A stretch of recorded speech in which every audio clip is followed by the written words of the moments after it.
India अगर उनके साथ अच्छे रिलेशंस रखता है तो उन्हें फायदा ही फायदा है। शर्म आती है मुझे कंपैरिजन करते हुए, क्योंकि हमारा जोड़ अब हो नहीं रहा।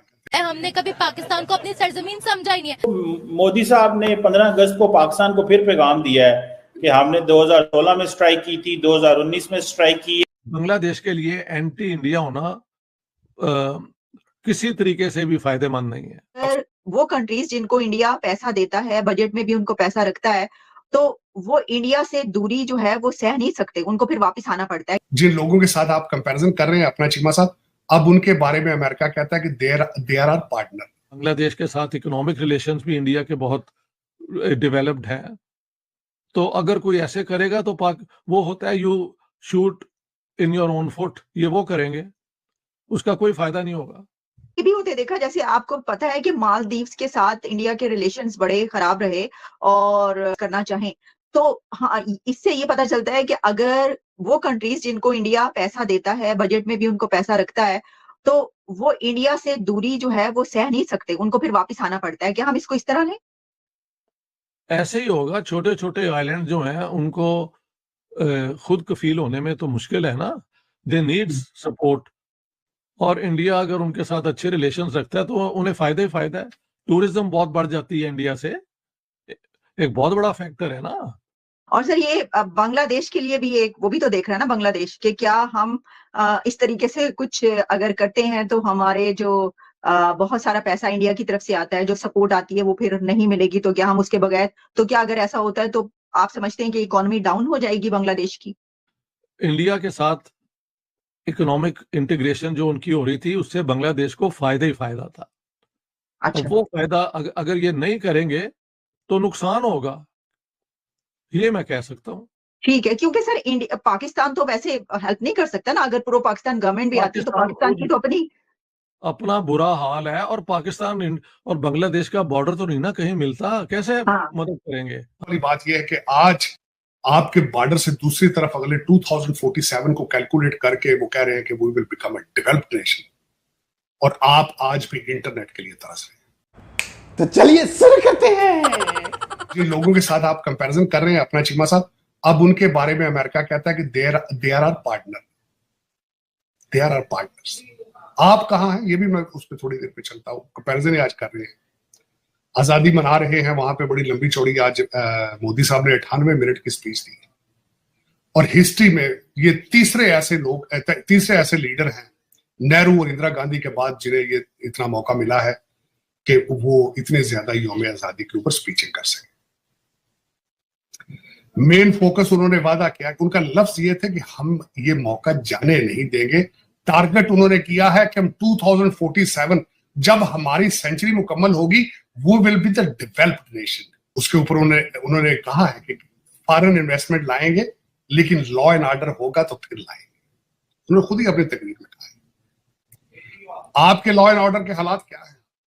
मैं चीमा साहब मुसलसल आपके साथ चीखता रहा हूं कि तुहाडे को अडियाला जेल नहीं बन सकी, तरक्की किवें करोगे? अब अडियाला जेल की अब आज सर्जरी हुई है। पाकिस्तान का सीईओ वहां बैठा है, आज मोदी साहब के साथ बातें कर रहा है, प्लानिंग कर रहा है कि किन किन स्टेटों में मैं आगे प्लांट लगाने वाला हूं। चीमा साहब 2021 में उन्होंने पहला अपना प्लांट फॉक्सकॉन ने तमिलनाडु में लगाया था। इस वक्त दुनिया का सबसे बड़ा टेक मैन्युफैक्चरिंग फॉक्सकॉन है ताइवान का। आप कहां हैं? मैं बता देता हूं। आपने खुद बताया कि इंटरनेट काम नहीं कर, लेकिन चीमा साहब अफसोस वाली बात यह है कि आज आपके बॉर्डर से दूसरी तरफ अगले 2047 को कैलकुलेट करके वो कह रहे हैं कि we will become a developed nation, और आप आज भी इंटरनेट के लिए तरस रहे हैं। और जो नवाज शरीफ साहब से अर्ज है, कहते हैं ना बिजली के रेट कम करो, आपके साथ दूसरी तरफ जितने किसान हैं उनकी बिजली फ्री, इंडिया में बिजली फ्री। लेकिन हमें शर्म जो नहीं आनी, प्रॉपर्टी जो अगर टारगेट लंदन की प्रॉपर्टियों पे हो, टारगेट दुबई के प्लाजों पे हो, बच्चे टोरंटो पढ़ रहे हो, तो क्या फर्क पड़ता है सोचने का? पाकिस्तान में क्या फर्क पड़ता है? आज नीचे से चौथे नंबर पर है आपका पासपोर्ट। क्या इस वक्त जो आपके सर्कमस्टांसेस हैं, पता नहीं अब इसके बाद आप कहां जाएंगे? मेरी समझ से बाहर। एम्बेसडरों के मुलाजमीन कहते हैं 2-2 महीने की तनख्वाह नहीं मिलती। मोदी साहब ने 15 अगस्त को पाकिस्तान को फिर पैगाम दिया है कि हमने 2016 में स्ट्राइक की थी, 2019 में स्ट्राइक की है, अब देखो वो ठीक हो गए हैं। तार साहब, पाकिस्तान की तरफ से क्यों जवाब नहीं आता? इतनी पिन ड्रॉप साइलेंस, इतना पिन ड्रॉप साइलेंस। कोई वजीर दिफा नहीं है। वजीर दिफा हमारा टीवी पे बैठ के पुरानी बातें कर रहा है, जी बाजवे ने ये किया था, ये लगा हुआ है, और उधर से मोदी साहब जो है वो पाकिस्तान को धमकी पे धमकी दे रहे हैं। जवाब ये दे देते हैं। जवाब तो सबसे बड़ी बात है, भारत की तरफ से कई दफा स्ट्रॉन्ग उनकी पर्सनैलिटीज ने कई दफा कहा है कि we will take over the other part of Kashmir within 20, we have a capacity to take over within 24 hours। उसका भी जवाब किसी ने नहीं दिया था। जवाब तो वो लोग देते हैं जो जिंदा हो चीमा साहब।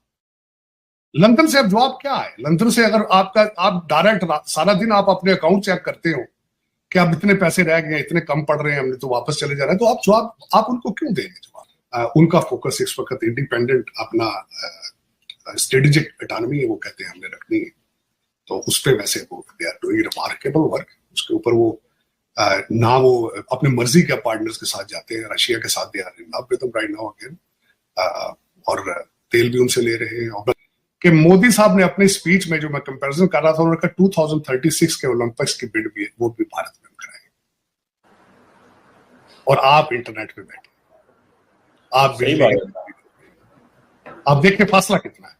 एक कंट्री 2036 के ओलंपिक वहां पे कराने का सोच रहा है, पाकिस्तान वहां अपने प्लांट पे प्लांट लगा रहा है, और आप अपना देख लेंगे। जय हिंद दोस्तों। तो जैसा कि पाकिस्तानी मीडिया चर्चा कर रहा है कि भारत के पड़ोसी देश, खासकर वो देश जिनके लिए भारत बजट बनाता है, जब भी भारत का बजट आता है तो उनके लिए कुछ ना कुछ पैसे अलॉट किए जाते हैं।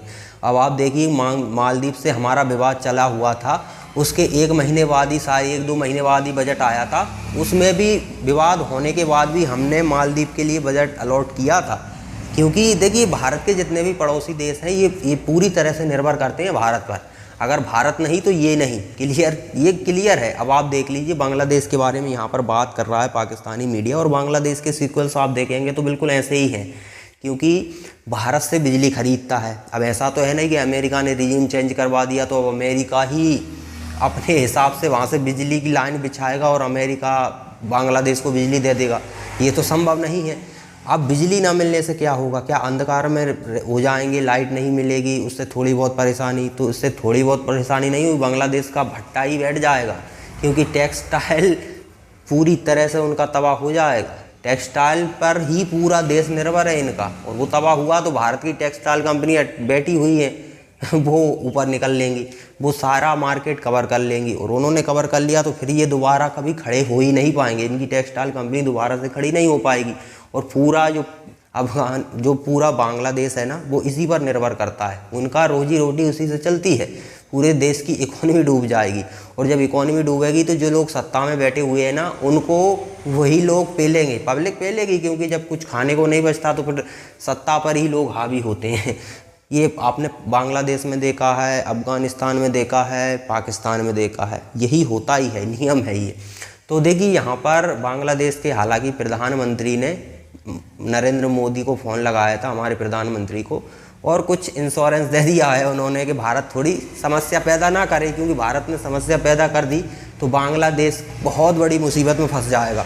और ये बांग्लादेश अच्छी तरह से जानता है कि भाई भारत के बगैर संभव नहीं हो पाएगा, सर्वाइव किया ही नहीं जा सकता। अमेरिका आपका पड़ोसी थोड़ी ना है, माने रिजीम चेंज तो करा दिया उसने, लेकिन आपको वो प्रॉपर सपोर्ट नहीं दे सकता। पैसा थोड़ा बहुत दे देगा, लेकिन बहुत सी चीज़ें चाहिए होती हैं जो पड़ोसियों से मिल जाती हैं। और इतना बड़ा देश भारत, ऐसा पड़ोसी जिस पर आप लगभग 90% निर्भर हो, तो उस देश से पंगा लेना महंगा पड़ जाएगा। तो शायद वी न्यूज़ को ये बात समझ में आ गई है, और प्रधानमंत्री से बात करने से ये अनुभव भी हो गया है कि हाँ, अब ये लोग लाइन पर आ रहे हैं। ज़्यादा समय नहीं लगेगा इन्हें भी लाइन पर आने पर, क्योंकि मालदीव ने भी थोड़ा एक्शन दिखाया था, क्योंकि स्टार्टिंग होती है ना, तब लोगों को लगता है कि नहीं भारत क्या चीज़ है, लेकिन थोड़े समय बाद उनको समझ आता है कि भारत के बगैर चल पाना ही संभव नहीं है। तो भारत के घुटनों पर, मतलब भारत के चरणों में आना ही पड़ता है, वही बांग्लादेश का होगा।